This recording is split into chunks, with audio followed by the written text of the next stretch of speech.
A graça e a paz do nosso Senhor e Salvador Jesus Cristo. Eu sou o pastor Paulo Sabadoshi, do Ministério Rema, e nesta oportunidade nós estaremos falando sobre libertação pessoal. Nesta lição você vai aprender sobre homem carnal e homem espiritual. Então, nesse gráfico que você está vendo aí, do lado esquerdo você verifica a caracterização do homem carnal. A parte azul é a carne, é o corpo, onde que juntamente com o pecado se manifestam as obras da carne. O amarelo é a alma, simboliza a alma, e o vermelho o espírito. Você verifica que existe uma intersecção muito grande entre esses três, corpo, alma e espírito. Entre o corpo e a alma, nessa parte verde, nós encontramos as deformidades. Entre o corpo e o espírito, nós encontramos uma guerra que está sendo travada. E entre a alma e o espírito, nós encontramos então uma busca.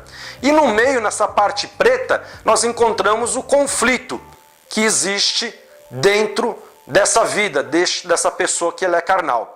Já no homem espiritual, você verifica que as regiões de interseção elas são muito pequenas entre os três. E a parte de conflito central, que é o preto, você verifica que já não existe esse conflito mais. Vamos entender um pouco mais sobre esse assunto. Na parte de deformidades, quando o homem ele se converte, algumas áreas de sua alma reservam deformidades herdadas pelos seus pais, como nós já verificamos. Por exemplo, inveja, orgulho, soberba, teimosia, onde a carne procura usá-las para se manifestar. Lá em Mateus 15:19 diz assim: porque do coração procedem os maus pensamentos, homicídios, adultérios, prostituição, furtos, falsos testemunhos e blasfêmias. Na parte de guerra, nós encontramos a influência da carne e do corpo sobre o espírito. Verificamos que existe uma guerra entre o espírito e a carne. Os dois eles são opostos entre si e cada um procura satisfazer a sua vontade. Lá em Gálatas 5,17 nos diz: porque a carne luta contra o espírito e o espírito contra a carne, e estes se opõem um ao outro, para que não façais o que quereis. Na região em que está a busca, ela é desejada pela alma e buscada pelo espírito. Lá em Isaías 26:9 diz assim: minha alma te deseja, de noite, sim, e o meu espírito dentro de mim diligentemente te busca. Porque quando os teus juízos estão na terra, os moradores do mundo aprendem justiça. Vamos ver uma outra área, que é a área de conflito. Verificamos que este conflito ele pode ter intensidade para mais ou para menos, dependendo do posicionamento da alma. Vamos verificar lá na palavra de Deus, em Romanos 7:19 e 20, diz assim: pois não faço o bem que quero, mas o mal que não quero, esse pratico. Ora, se eu faço o que não quero, já não faço eu, mas o pecado que habita em mim. Nós verificamos isso nas outras lições, essa influência da carne, do pecado, procurando fazer a sua própria vontade. Então, o homem carnal, dentro da vida do homem carnal, nós verificamos que no caso do carnal, ele existe uma área grande de deformidade, onde a carne ela influencia a alma para satisfazer seus desejos carnais, enquanto que o espírito ele guerreia contra a carne de uma forma ferrenha, e a relação da alma com o espírito é muito pequena, gerando na vida da pessoa um grande conflito interior, levando-o a viver na carne. No homem espiritual, verificamos que a área de deformidade é bem pequena, onde a alma é influenciada de uma forma intensa pelo Espírito a viver uma vida cheia do Espírito Santo. Existe uma menor busca, pois o Espírito Santo já tem liberdade de fluir, sem o bloqueio, sem as barreiras da alma, e a guerra entre a carne e o Espírito também ela é menor. E o conflito interior ele diminui, praticamente ele some, porque aí você consegue ter discernimento daquilo que é da carne, do corpo, aquilo que é da alma e aquilo que é do espírito. Agora, o nosso posicionamento. Como que nós devemos nos posicionar? Conhecendo todos esses aspectos que agem nas nossas vidas, precisamos nos posicionar para resistir ao pecado que habita no nosso corpo mortal, através do quê? Do Espírito de Deus. que habita no nosso espírito e tomarmos a decisão de levar a nossa alma para a cruz do Calvário, permitindo que o Espírito de Deus reine em nossas vidas, para assim podermos ter autoridade de resistir ao diabo e ele fugir de nós. Isso nós encontramos lá em Tiago 4,7. Diz assim a palavra de Deus: sujeitai-vos, pois, a Deus, resisti ao diabo e ele fugirá de vós. Nós verificamos que nós temos aqui duas ordens no imperativo. Não é se você quer tomar essa decisão, é uma ordem. Primeira, sujeitar a Deus. Você tem que se sujeitar a Deus, é uma ordem. Segundo, resistir ao diabo. Você não tem que pedir para Deus resistir ao diabo no teu lugar. Você tem toda a autoridade de resistir ao diabo. E depois, uma promessa. O diabo ele vai ter que fugir de você. Mas quando em primeiro lugar você se sujeitar a Deus, você resistir ao diabo.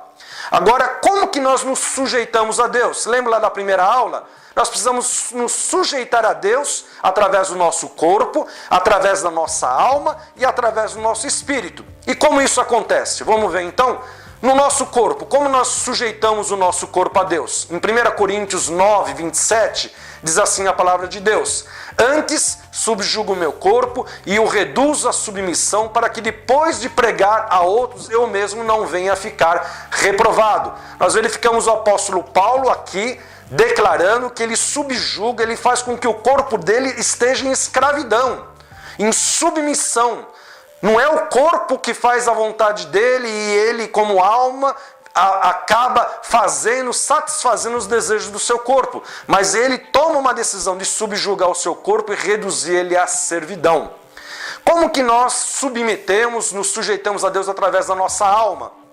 Gálatas 2:20, já estou crucificado com Cristo e vivo não mais eu, mas Cristo Jesus vive em mim, e a vida que eu agora vivo na carne, vivo pela fé no Filho de Deus, o qual me amou e se entregou a si mesmo por mim.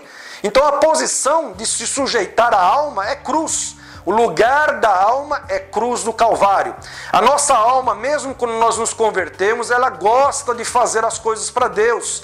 Ela se interessa, ela se envolve nas coisas de Deus. Mas se a obra de Deus ela for realizada na força da alma, nós vamos ter dificuldades. Ela vai ser limitada e não vai produzir os frutos necessários. Então a posição da alma é cruz. E como que nós nos sujeitamos o nosso espírito? Lá em Efésios 5,18 diz assim: e não vos embriagueis com vinho, no qual há devassidão, mas enchei-vos do Espírito. Mais uma vez uma ordenança, para nós nos enchermos do Espírito de Deus. Se você não está se enchendo do Espírito de Deus, você está em pecado. Então, precisamos nos encher do Espírito de Deus. E aí nós vemos a sujeição a Deus, através do nosso corpo, subjugando ele, reduzindo ele à servidão, através da nossa alma, indo para a cruz, e através do nosso espírito, buscando e nos enchendo do Espírito Santo de Deus. Quando nós realizarmos isso, nós vamos poder resistir ao diabo e ele vai ter que fugir de nós. Importante, precisamos entender que a luta contra a carne ela é desenvolvida pelo Espírito Santo e não pela alma. Pois se isso acontecer, vamos ser facilmente derrotados. Por isso, muitos não conseguem viver uma vida santa e vitoriosa, pois a alma ela é volúvel. Precisamos resistir às paixões carnais na esfera do Espírito Santo, para podermos ter assim vitória. Diz lá a palavra de Deus em Romanos 8,13, porque se viverdes segundo a carne, haveis de morrer. Mas se pelo Espírito Santo, mortificardes as obras do corpo, então vivereis. Ainda lá em Gálatas 5,16 diz assim: andai em espírito e não cumprireis a concupiscência da carne. Ainda em Romanos 8,4, para que a justa exigência da lei se cumprisse em nós, que não andamos segundo a carne, mas segundo o Espírito. E por fim, Gálatas 5,25. Se vivemos pelo Espírito, andemos também pelo Espírito. Então, pessoal, aí nessa aula você pode entender como que acontece essa relação do corpo, da alma, do espírito, onde que no corpo habita o pecado que procura se manifestar, fazendo a sua vontade. Na alma existem as deformidades e muitas vezes elas vêm à tona e nos levam a tomar decisões erradas. E no nosso espírito habita o Espírito Santo, que quer ter toda a liberdade de fluir e de agir. Mas nós, como alma vivente, precisamos tomar a decisão, o livre-arbítrio, de tomarmos a decisão de irmos para a cruz com a nossa alma, de subjugarmos o nosso corpo, reduzindo ele à servidão, e de nos enchermos do Espírito Santo. Quando isso for real nas nossas vidas, nós vamos procurar, nós vamos conseguir desenvolver um trabalho de libertação efetivo. A começar nas nossas vidas, nós vamos começar a ser libertos de pecados que muitas vezes nós temos reincidido nesses pecados, muitas vezes nós não temos tido vitória sobre o pecado por esses fatos. E também podemos ajudar a outros a estarem sendo libertos e assim o Senhor vem ser glorificado. Amém, pessoal?